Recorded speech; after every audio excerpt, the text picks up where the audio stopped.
اعوذ باللہ من الشیطان الرجیم۔ پناہ مانگتا ہوں میں اللہ کی شیطان مردود کے شر سے۔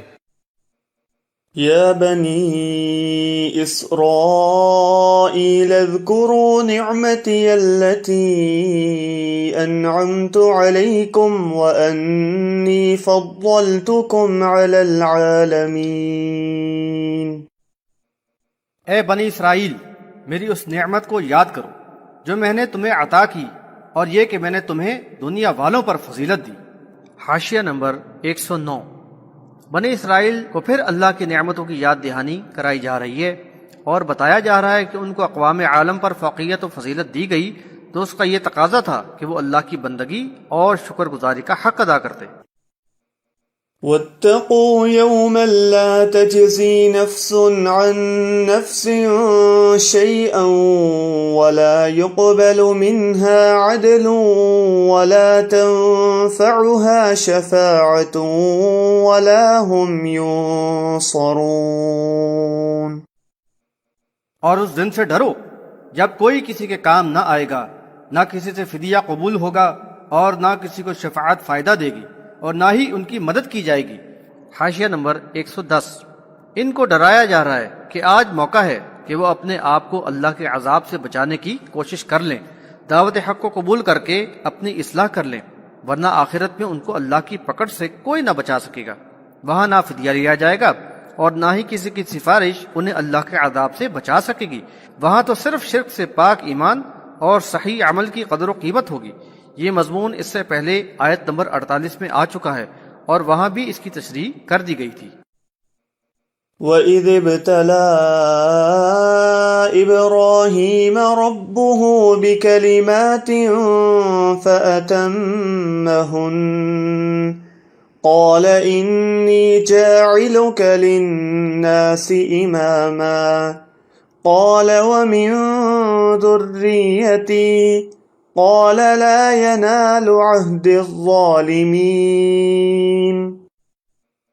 اور جب ابراہیم کو ان کے رب نے چند باتوں میں آزمایا تو وہ ان میں پورے اترے۔ اللہ تعالیٰ نے فرمایا کہ میں نے تمہیں انسانوں کا امام یعنی پیشوا بنا دیا۔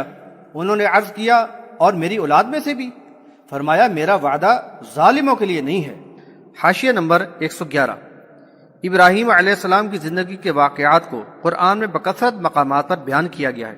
بلا شبہ ان میں ایمان والوں کے لیے بیش بہا نصیحت و سبق ہے۔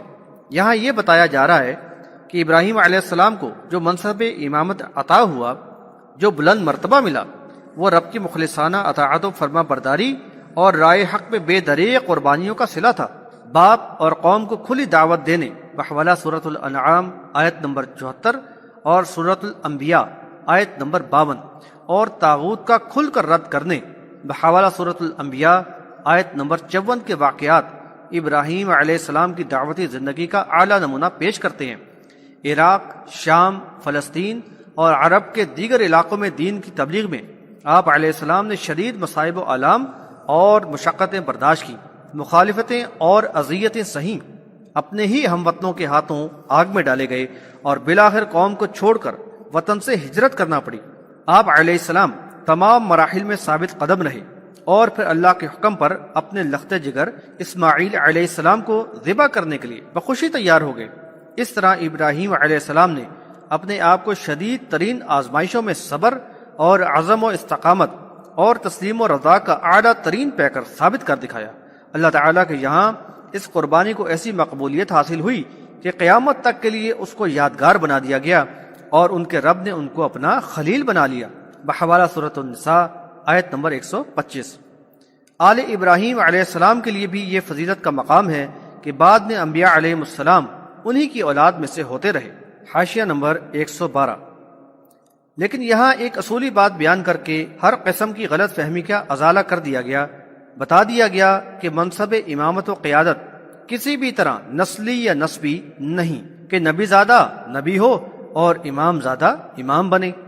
اس کا دار و مدار تو صرف اور صرف ایمان و اخلاص اور رائے حق میں عزم و استقامت پر ہے، ورنہ کفر و شرک اور نافرمانی کی روش اختیار کرنے والے خواہ کسی بھی نبی سے تعلق رکھتے ہوں، اللہ کی نظر میں ان کا کوئی مقام نہ ہوگا۔ وہ تو اللہ کے عذاب ہی کے مستحق ٹھہریں گے۔ اس طرح نبی صلی اللہ علیہ وسلم کے ذریعے یہ اصولی وضاحت کرا کے اہل کتاب اور مشرکین عرب کی بڑی غلط فہمی کا ازالہ کر دیا گیا۔ وَإِذْ جَعَلْنَا الْبَيْتَ مَثَابَةً لِلنَّاسِ وَأَمْنًا وَاتَّخِذُوا مِن مَّقَامِ إِبْرَاهِيمَ مُصَلًّى وَعَهِدْنَا إِلَىٰ إِبْرَاهِيمَ وَإِسْمَاعِيلَ أَن طَهِّرَا بَيْتِيَ لِلطَّائِفِينَ وَالْعَاكِفِينَ وَالرُّكَّعِ السُّجُودِ۔ اور جب ہم نے اس گھر یعنی کعبہ کو لوگوں کے لیے مرکز اور امن کی جگہ بنایا اور حکم دیا کہ تم مقام ابراہیم کو صلاۃ ادا کرنے کی جگہ بناؤ، اور ہم نے ابراہیم اور اسماعیل سے عہد لیا کہ تم میرے گھر کو طواف، اعتکاف اور رکوع و سجود کرنے والوں کے لیے پاک رکھو۔ حاشیہ نمبر 113۔ بیت اللہ اسلام کا قدیم ترین مرکز ہے، جس کو ابراہیم و اسماعیل علیہ السلام کے ہاتھوں دوبارہ تعمیر کرایا گیا تاکہ وہاں خالص اللہ کی عبادت ہو، اور حکم دیا گیا کہ اس کو طواف و صلاح وغیرہ کے لیے پاک رکھا جائے۔ گھر بار چھوڑ کر دور دراز علاقوں سے لوگ حج و عمرہ کے لیے آئیں، اللہ کے ذکر سے ان کی زبانیں تر ہوں، اور ایمان کی تازگی سے قلب و ذہن کو سکون ملے، اور آخرت کی یاد تازہ ہو۔ بحوالہ سورۃ الحج آیات 26 تا 28۔ اور اس عظیم الشان اجتماع کے ذریعے مسلم قوم کی اجتماعیت پروان چڑھے۔ بیت اللہ کو لوگوں کے لیے مثابہ اور امن کی جگہ بنایا گیا۔ مثابہ سے مراد بار بار آنے کی جگہ، یعنی ایک دفعہ حج سے واپس جا کر پھر آنے کے دل میں لگن رہتی ہے۔ یہ اس گھر کی امتیازی شان ہے جو ہمیشہ ہی برقرار رہی ہے۔ جاہلیت کے معاشرے اور مختلف فتنوں کے ادوار میں بھی حدود حرم میں قتال اور خون ریزی کو حرام سمجھا گیا ہے۔ حاشیہ نمبر 114۔ مقام ابراہیم علیہ السلام کے معنی ہے ابراہیم علیہ السلام کے کھڑے ہونے کی جگہ۔ تعمیر کعبہ کے دوران جب دیواریں اونچی ہو گئیں تو اسماعیل علیہ السلام نے ایک پتھر رکھ دیا جس پر کھڑے ہو کر ابراہیم علیہ السلام دیواروں کو تعمیر کرتے رہے۔ اس پتھر کو مقام ابراہیم کہا گیا۔ طواف کے 7 چکر مکمل کر کے اس مقام کو درمیان میں کر کے 2 رکعات صلاۃ ادا کی جاتی ہے۔ بحوالہ بخاری کتاب الحج۔ وَإِذْ قَالَ إِبْرَاهِيمُ رَبِّ اجْعَلْ هَذَا بَلَدًا آمِنًا وَارْزُقْ أَهْلَهُ مِنَ الثَّمَرَاتِ مَنْ آمَنَ مِنْهُمْ بِاللَّهِ وَالْيَوْمِ الْآخِرِ قَالَ وَمَنْ كَفَرَ فَأُمَتِّعُهُ قَلِيلًا ثُمَّ أَضْطَرُّهُ إِلَى عَذَابِ النَّارِ وَبِئْسَ الْمَصِيرُ۔ اور جب ابراہیم نے عرض کیا کہ اے میرے رب، اس شہر کو امن کی جگہ بنا دے، اور اس کے باشندوں میں سے جو اللہ اور یوم آخرت پر ایمان لائیں ان کو پھل اور میوے عطا فرما۔ اللہ نے فرمایا کہ جو کفر کرے گا اس کو بھی میں تھوڑے عرصے فائدہ اٹھانے کا موقع دوں گا، پھر اس کو بے بسی کے ساتھ جہنم کے عذاب میں ڈال دوں گا، اور وہ برا ٹھکانہ ہے۔ حاشیہ نمبر 115۔ یہاں ابراہیم علیہ السلام کی اس دعا کا ذکر ہے جو انہوں نے بیت اللہ اور اس کے ارد گرد بستی میں بسنے والوں کے لیے کی تھی۔ یہ بستی کے لیے امن اور اس کے باشندوں کے لیے رزق کی دعا تھی۔ ایسے ہی دعا کا سورہ ابراہیم میں بھی ذکر ہے جو اس موقع پر کی گئی تھی جب ابراہیم علیہ السلام اپنے بیٹے اسماعیل علیہ السلام اور ان کی والدہ کو اللہ کے حکم سے بیت اللہ کے قریب چھوڑ کر واپس چلے گئے تھے۔ پھر کافی دور جا کر اس طرف رخ کر کے آپ علیہ السلام نے اللہ تعالیٰ سے دعا فرمائی تھی۔ بحوالہ سورہ ابراہیم آیت نمبر 35۔ اس دعا میں بستی کو امن کی جگہ بنانے اور آل ابراہیم علیہ السلام کو بت پرستی سے بچانے کا بھی ذکر ہے۔ یہ دعا صحیح معنوں میں ایک سلیم القلب اور منیب بندے کے جذبات و احساسات کی سچی ترجمانی کر دی ہے۔ یہ بات بھی قابل غور ہے کہ اللہ کے خلیل کے دل میں بشریت کے تحت جتنا اپنے بیوی اور بچوں کا خیال ہے، اس سے زیادہ اللہ کے دین کا درد اور بنی نوع انسان کی ہدایت کا خیال و احساس ہے۔ اسی کا اظہار اس آیت اور اگلی آیات کے الفاظ میں ہو رہا ہے۔ ابراہیم علیہ السلام نے اس بستی یعنی مکہ کے لیے اللہ تعالیٰ سے امن و امان طلب کیا، اور وہاں کے باشندوں میں سے ایمان والوں ہی کے لیے رزق، پھلوں اور میووں کی درخواست کی۔ اللہ کے نبی علیہ السلام اور خلیل کا ہر کام اللہ کی منشا اور پسند کے مطابق ہوتا ہے، چنانچہ نافرمانوں اور کافروں کے لیے دعا کرنے سے بھی گریز کیا، لیکن اللہ تعالیٰ کے حلم اور عفو درگزر کی شان ایسی اعلیٰ اور ارفع ہے کہ باغیوں اور سرکشوں کے لیے بھی رزق کا وعدہ کیا گیا ہے۔ بہرحال ابراہیم علیہ السلام کی دعا قبول ہوئی، وہ بستی امن و سکون کا گہوارہ بنی رہی، وہاں رزق کی بھی فراوانی ہے۔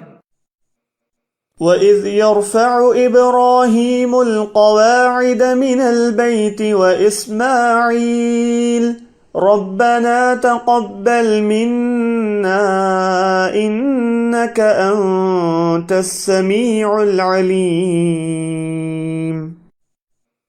اور یاد کرو کہ جب ابراہیم اور اسماعیل کعبۃ اللہ کی بنیادیں اٹھا رہے تھے تو دعا کرتے جاتے تھے کہ اے ہمارے رب، ہماری طرف سے اس کو قبول فرما، تو ہی سب کچھ سننے اور جاننے والا ہے۔ حاشیہ نمبر 116۔ تسلیم و رضا اور صبر و وفا کے پیکر اللہ کی خلیل ابراہیم علیہ السلام کی تو ساری زندگی مالک حقیقی کی اطاعت و فرما برداری اور اس کی راہ میں مصائب و قربانیوں میں گزری۔ اب اس کے حکم کی بجا آوری میں باپ اور بیٹا علیہم السلام بیت اللہ کی تعمیر میں مصروف ہیں، تو اپنے رب سے قربت کے ان انتہائی قیمتی لمحات میں دعاؤں کی قبولیت کے قیمتی موقع سے بھی فائدہ اٹھا رہے ہیں۔ چنانچہ تعمیر کعبہ کے ساتھ ساتھ دعاؤں کا سلسلہ بھی جاری ہے، لیکن سب سے پہلے انتہائی عجز و اخلاص کے ساتھ اللہ کی راہ میں کی گئی کوششوں اور اعمال کی قبولیت کی درخواست کی گئی ہے، اس بھرپور یقین کے ساتھ کہ وہ براہ راست دعاؤں کا سننے والا اور تمام کاموں کا علم رکھنے والا ہے۔ یہ بات بھی قابل غور ہے کہ ساری زندگی اللہ کی راہ میں لگا دینے کے باوجود غرور اور تکبر کا شائبہ تک نہیں، بلکہ عجز و انکسار کے ساتھ عدم قبولیت کا بھی کھٹکا ہے۔ چنانچہ پہلے قبولیت دعا کی التجا ہے۔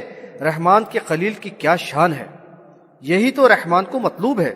سورہ مومنون میں بتایا گیا کہ اللہ کے منیب اور متقی بندے اللہ کی راہ میں دل کھول کر خرچ کرتے ہیں، پھر بھی دلوں میں جواب دہی کا خوف رہتا ہے۔ بحوالہ سورۃ المؤمنون آیت نمبر 60۔ ربنا واجعلنا مسلمين لك ومن ذريتنا أمة مسلمة لك وأرنا مناسكنا وتب علينا إنك أنت التواب الرحيم۔ اے ہمارے رب، ہم دونوں کو اپنا مطیع و فرما بردار بنا دے اور ہماری اولاد کو بھی ایک مسلم امت بنا دے، ہمیں اپنی اطاعت کے طریقے سکھانا اور ہماری توبہ قبول فرمانا، بلا شبہ تو بہت ہی توبہ قبول کرنے والا اور رحم فرمانے والا ہے۔ حاشیہ نمبر 117۔ باپ اور بیٹا اپنے لیے اور اپنی اولاد کے لیے اللہ کے مسلم بن جانے کی دعا کر رہے ہیں۔ یہ انتہائی جامع اور وسیع المفہوم دعا ہے۔ صحیح معنوں میں اللہ کا مسلم یعنی مطیع فرمان بن کر زندگی گزار لینا ہی مومن کی معراج ہے۔ انبیاء علیہ السلام کے بلند مراتب کا تو کہنا ہی کیا، دیگر صالح مومنین بھی اگر اطاعت کی اس معیار پر پورے اتریں تو انعام پانے والوں میں شامل ہوں۔ بحوالہ سورۃ النساء آیت نمبر 69۔ اگلی آیت میں بھی ابراہیم اور یعقوب علیہ السلام کی اسی نصیحت کا ذکر ہے کہ دیکھو تمہیں موت نہ آئے مگر ایک مسلم کی حیثیت سے۔ بحوالہ سورۃ البقرہ آیت نمبر 132۔ اسی طرح سورہ آل عمران میں تقوی اختیار کرنے کا حکم دیا گیا اور ساتھ ہی اس بات پر زور دیا گیا کہ موت آئے تو ایک مسلم کی حیثیت سے ہی آئے۔ بحوالہ سورہ آل عمران آیت نمبر 102۔ یہاں یہ بات قابل ذکر ہے کہ اس دعا نے کہ میری نسل کو بھی ایک مسلم امت بنا دینا فرقہ پرستی اور گروہ بندی کی جڑ ہی کاٹ کر رکھ دی، اور اس بات کی کوئی بھی گنجائش نہ چھوڑی گئی کہ کوئی اپنے آپ کو یہودی کہے یا نصرانی، اور جو بھی گروہ بندی کا شکار ہو وہ گویا ملت ابراہیمی سے خارج ہو گیا۔ پھر دین اسلام اختیار کرنے والوں کو زندگی گزارنے کے لیے شاعر اسلام یعنی اللہ کے پسندیدہ طریقوں کی بھی ضرورت ہے، چنانچہ اس کے لیے دعا کی جا رہی ہے۔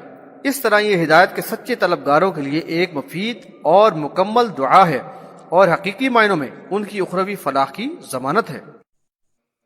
ربنا وابعث فيهم رسولا منهم يتلو عليهم آياتك ويعلمهم الكتاب والحكمة ويزكيهم إنك أنت أنت العزيز الحكيم.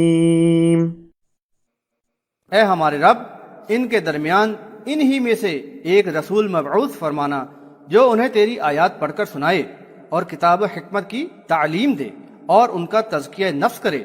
بے شک تو زبردست اور بے انتہا حکمت والا ہے. حاشیہ نمبر 118. ان آیات میں ابراہیم علیہ السلام کی 7 دعائیں مذکور ہیں. ان میں یہ آخری دعا دعائے بعثت ہے. اس میں مستقبل کی ایک مسلم قوم کے قیام اور رہنمائی کے لیے نہایت ہی جامع منصوبہ اور پروگرام نظر آ رہا ہے. غور کیا جائے تو معلوم ہوگا کہ یہ دعا تو خود مطلوب و مقصود رب ہے جو الفاظ کی شکل میں اس کے خلیل کی زبان سے ادا ہو رہی ہے. سورہ آل عمران آیت نمبر 164 اور سورۃ الجمعہ آیت نمبر 2 میں آیات بعثت میں اس دعا سے عین مماثلت اور مطابقت ہے، بلکہ یہ آیات بعثت اس دعا کی مقبولیت کا اعلان ہے جس سے اس کی اہمیت اور واضح ہو جاتی ہے. الغرض اللہ کے خلیل ابراہیم علیہ السلام کی دعا قبول ہوئی، اسی قوم میں آخری نبی محمد صلی اللہ علیہ وسلم کی بعثت ہوئی، رشد و ہدایت کا چشمہ پھوٹ پڑا، عرب کی خشک و سنگلاخ زمین نے اس کی پذیرائی کی. کتاب اللہ کی آیات کی تلاوت سے ایمان والوں کے قلب و ذہن کی تربیت و اصلاح ہوئی اور ان کو کتاب و حکمت کی تعلیم سے آراستہ کر کے ان ہاتھوں سے تاریخ انسانی کا ایک شاندار باب رقم کرا دیا گیا. الحمدللہ العزیز الحکیم.